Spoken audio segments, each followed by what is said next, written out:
पाकिस्तान की फौज के लापता हेलीकॉप्टर पर बलोच लिबरेशन आर्मी ने बड़ा दावा कर दिया। पाकिस्तान से बलूचिस्तान को आजाद कराने की जंग लड़ रही बलोच लिबरेशन आर्मी का दावा है कि उन्होंने पाकिस्तानी फौज के एक हेलीकॉप्टर को ढेर कर दिया। इस हेलीकॉप्टर में पाकिस्तानी फौज के बड़े अफसर लेफ्टिनेंट जनरल सरफराज अली समेत 6 लोग मौजूद थे और यह हेलीकॉप्टर बलूचिस्तान के आसमान में काफी नीचे उड़ान भर रहा था जब वो अचानक गायब हो गया। बलोच लिबरेशन आर्मी के मुताबिक जनरल सरफराज अपने कई साथियों के साथ उस हेलीकॉप्टर में मौजूद थे। उसी वक्त बीएलए के लड़ाकों ने उस हेलीकॉप्टर पर निशाना साधते हुए स्ट्रिंगर मिसाइल चला दी। निशाना एकदम सटीक साबित हुआ और मिसाइल ने हेलीकॉप्टर को ढेर कर दिया। बलोच लिबरेशन आर्मी ने उस जगह की भी पहचान बता दी जहां ढेर होने के बाद हेलीकॉप्टर गिरा, लेकिन बलूचिस्तान लिबरेशन आर्मी का यह दावा पाकिस्तान की नींद उड़ाने वाला है। बलूचिस्तान की आजादी की लड़ाई कोई नई नहीं है, लेकिन अब तक पाकिस्तान की फौज और आईएसआई मिलकर बीएलए जैसे संगठनों पर नकेल कसते रहे हैं।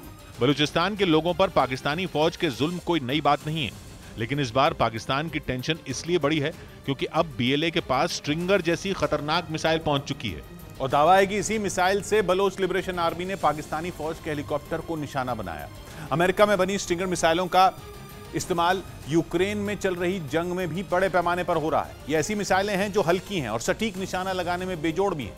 खास बात यह कि चाहे जमीन से हवा में निशाना लगाना हो या हेलीकॉप्टर में बैठकर मिसाइल दागनी पड़े, स्ट्रिंगर मिसाइलें दोनों ही कामों में बेजोड़ हैं। लेकिन बीएलए जैसे संगठनों के लिए ये स्ट्रिंगर मिसाइल बेहद उपयोगी है। सबसे बड़ी वजह यह है कि इसे दागने के लिए बहुत ज्यादा तकनीकी जानकारी जरूरी नहीं है और दूसरी बात यह कि इसे एक पोर्टेबल लॉन्चर से दागा जा सकता है। मतलब इतना छोटा लॉन्चर कि एक आदमी कंधे पर लॉन्चर को रखकर मिसाइल दाग सकता है।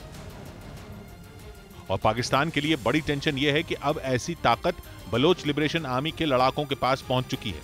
बंदूकों और बमों की तो पहले से ही उनके पास कोई कमी नहीं थी। अब बलोच लिबरेशन आर्मी के हमले न सिर्फ बढ़े हैं बल्कि तेज भी हुए हैं। पहले फरवरी में पाकिस्तानी फौज की टुकड़ियों पर बलोच लिबरेशन आर्मी ने बड़ा हमला किया था।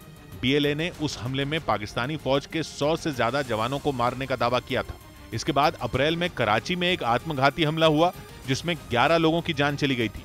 सबसे बड़ी बात यह थी कि यह हमला कराची यूनिवर्सिटी में चीन की भाषा सिखाने वाले सेंटर के सामने हुआ था और हमले में चीन के 6 नागरिकों के मरने की खबर आई थी। ये पाकिस्तान के लिए बड़ा झटका होने की वजह इसलिए थी क्योंकि बीएलए लगातार पाकिस्तान में चीन का विरोध कर रहा है।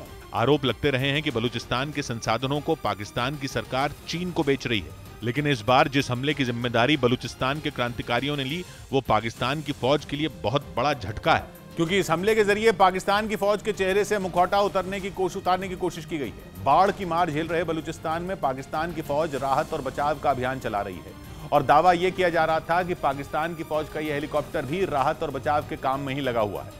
लेकिन बलोच लिबरेशन आर्मी ने हमले की जिम्मेदारी लेते हुए पाकिस्तान की फौज पर गंभीर आरोप लगाए और यह दावा किया कि मदद करने के नाम पर पाकिस्तान की फौज केवल ढोंग कर रही है, जबकि हेलीकॉप्टर का इस्तेमाल केवल बलोच नेताओं और लड़ाकों के ठिकानों पर बम और मिसाइलें दागने के लिए किया जाता था। दूसरी बात यह कि इस हमले में पाकिस्तान की फौज ने अपने कुछ बड़े अफसरों को खो दिया,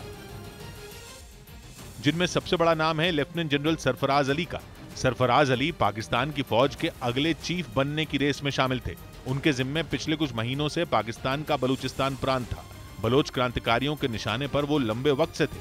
बलूचिस्तान में लोगों के अपहरण से लेकर कत्ल तक के आरोप उन पर लगते रहे हैं, लेकिन इस बार के हमले में जनरल सरफराज को मारकर बीएलए का इंतकाम पूरा हो गया। उनके साथ DG Pakistan coast guard major general Amjad के भी मारे जाने की खबर है। इसके अलावा एक ब्रिगेडियर रैंक के अफसर भी उसी हेलीकॉप्टर में मौजूद थे। हर बार की तरह बलोच लिबरेशन आर्मी के दावे पर पाकिस्तान की फौज पूरी तरह खामोश है, लेकिन दावा किया जा रहा है कि पाकिस्तान की फौज और आईएसआई अब बलूचिस्तान में कुछ बड़े ऑपरेशन शुरू कर सकते हैं।